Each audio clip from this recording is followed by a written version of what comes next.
Welcome to Box Free with Stephanie. Today I want to show you how to make some basic foods with simple ingredients from scratch. And I hope that you will discover that cooking box free is fast and delicious and much better for you. So let's cook together. Today we are going to make one of my favorite breakfast items. We're going to make scones. I love to bake in the morning, and I got almost tired of making muffins, and so I've been making scones for the last year, and today I want to make hazelnut walnut. So the first thing we need to do is preheat our oven.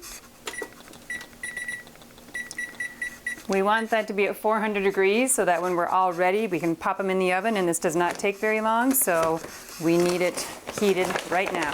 So we'll start with 2 cups of flour. This is a very basic biscuit dough. Then we'll do half a cup of sugar.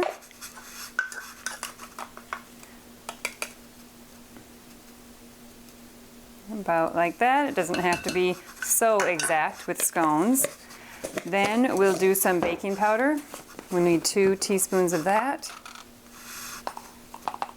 And I kind of do a heaping teaspoon on my baking soda, my baking powder. I haven't really been too picky.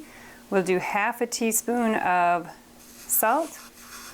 And then we use a pastry blender, and we just mix those up really quickly to make sure all the dry ingredients are blended together. Then we add our butter. It's very important you have cold butter when you're making scones because you want that dough to stay as cold as possible. That's what gives you that nice flaky texture at the end. So we will cut in our butter. Now you can chop this up if you don't like to work it the way I do, but I'm just used to it, and it really takes just about 4 or 5 times. And once you've got most of your butter stick blended, then it's quite easy. And you will feel that eventually all your big chunks are mixed in, and you want your butter to be about the size of a pea, I would say. You don't want huge chunks, and you don't want it disintegrated. You just work it in. And scones are a really good thing to eat, I think, because they are not as sweet as, say, a typical muffin. Although homemade muffins are never as sweet as bakery muffins to begin with. But I like how scones are very flavorful with different varieties and quite healthy for you because they don't have a lot of sugar. Half a cup, and that's for 8 of them. Okay, so I'm going to call that good enough. We'll get our big chunks out of here. Now we'll do our liquid. So I'm using hazelnut flavoring. You can really be creative with these scones. That's what I think is really kind of nice about them. And then we're going to use some heavy whipping cream and an egg. So we're going to add all these in here. You can pre-mix all of your wet ingredients if you want to, but I don't because I don't really think I need to. Okay, cream is the essential liquid for this, and you want 1/3 of it in this recipe because I'm adding 1/4 cup of liquid with my hazelnut flavoring. Most of my scones don't have this liquid flavor, so then I do half a cup of cream because you want a nice dry dough. So first thing I'm going to do is find my egg yolk and smash it right away so I know that my egg yolk is all smashed in there. And also I normally have vanilla in my scone recipe, but why put vanilla in when I'm really going for the hazelnut flavoring? So I'm going to stir this up pretty good, and then I'm going to get my nuts going. I'm going to take about half a cup of nuts and just chop them up coarsely. You can buy chopped nuts, but I don't do that very often. And I have discovered that higher quality nuts don't seem to have as many shells in them, which I don't like. So it takes about 30 seconds to chop up some nuts. That's all you need to do. So now we'll bring this back here. Put this over here. Okay. So now we're going to add into our dough all of our nuts. We're not going to mix it very much because we're going to pat it out right on our countertop. In scone batter, you want to be very dry. If you end up with a moist batter, you'll basically end up with kind of like triangular muffins that end up on your pan. And I've learned that the hard way. With all these experiments of different flavors, I open up my oven after baking 20 minutes and like I've lost my triangular shape. I don't have any triangles. I've just got a kind of a nice blob of dough, which of course tastes fine, but it just doesn't look like a beautiful scone. Okay, so this is coming together really fast. You can almost see my chunks of butter that are still in there. So I need just a tad more flour to make this not stick so badly. Okay, so when you have your dough come together, this was really fast because of all the liquid I had. Most times my scone dough is very dry and crumbly, but you want to pat it out until it sticks together and just keep working it because it will come together.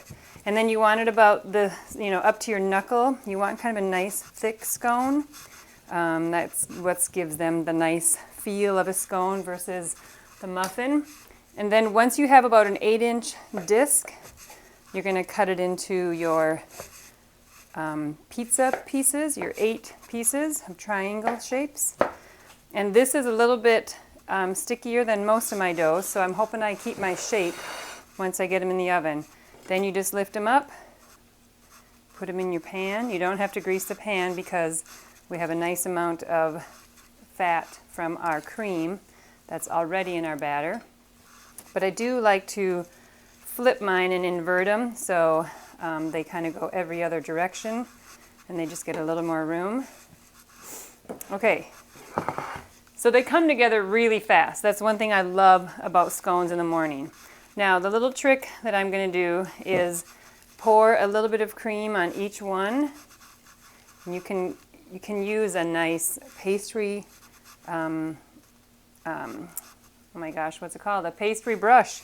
If you want to use a brush, I have one and I suppose I should use it, but most times I just kind of dip my finger in and use my leftover cream from my pan, from my little measuring cup. But what this does is make them really nice and golden looking. So you just kind of brush the cream all over. And that's it. You are ready for the oven. And my oven's not even preheated because we're so fast. These come together so quick. So this is the kind of recipe you can come down in the morning, make it in your bathrobe because it takes, 10 minutes to put together. Throw it in the oven, take your shower, get dressed, come down, and you have delicious scones for breakfast. We're going to put them in the oven because we're close to 400 degrees and we're not going to wait. And then you set your timer. I always do 20 minutes and then I like to check it, and oftentimes it takes 22 minutes. Now if you're going to make raspberry scones or banana chocolate chip, well, I guess raspberry and blueberry are the biggest ones. If you're going to make, so if you're going to make raspberry scones or blueberry where your berries are frozen, then your dough is much colder and you definitely need to bake it for 23 or 24 minutes. But you really just wait for that nice golden texture and they'll be delicious. The scones have been baking for 22 minutes and they're still just slightly a little bit light for what I'd like, so I'm going to give them just another 10 seconds. When you are cooking your scones, you want them to be nice and golden. The bottom should be all nice and crisp from the pan, but you want your edges to be nice and golden, and cook them kind of to what you prefer, but I like to set my timer for 20 minutes and then check on them every minute because sometimes they bake faster than others. So we're going to go ahead and turn my timer off and turn my oven off, pull out our scones, and that is how they look. So I have lost some of their shape, I would say. I like my scones to have a really nice tall edge. This one has an edge and this one, and then the bottom is nice and crispy and they have a nice crunchy texture when you're biting into them, but then the middle of them is very dense and flaky sometimes because of that butter. But I let these cool for probably 3 to 4 minutes, and then I will put them onto my cooling rack and let them cool another 3 or 4 minutes, and then you eat them and they're delicious. Okay, so they have cooled for a few minutes. You always like to give your baked goods just a couple minutes to cool on the pan. I think, unless they're really overdone for some reason, but I like to cool them on the pan to give them a minute to rest, basically, before you start playing around with them. Muffins, it's very important to let them rest because they actually kind of shrink away from the pan, almost like cakes do. So we'll take these off of our pan. And you can see, because these have no other coloring or anything, they're very pale, but they're also very golden. So here I have my raspberry scones I made earlier, and you can see the texture is a little bit different. These are drier, but that's how golden they get because of the pink hue of the raspberry. So these are your scones. You let them cool for a solid 3 to 5 minutes if you can wait that long, and then you enjoy them. Here is the inside, very nice and flaky. And they're delicious with tea or coffee or milk, whatever you like to drink in the morning. So there are your scones for breakfast or any time of the day for snacks. I hope you have enjoyed Box Free with Stephanie, and I hope you can make scones and your family will love them. All right, thank you for watching. Bye.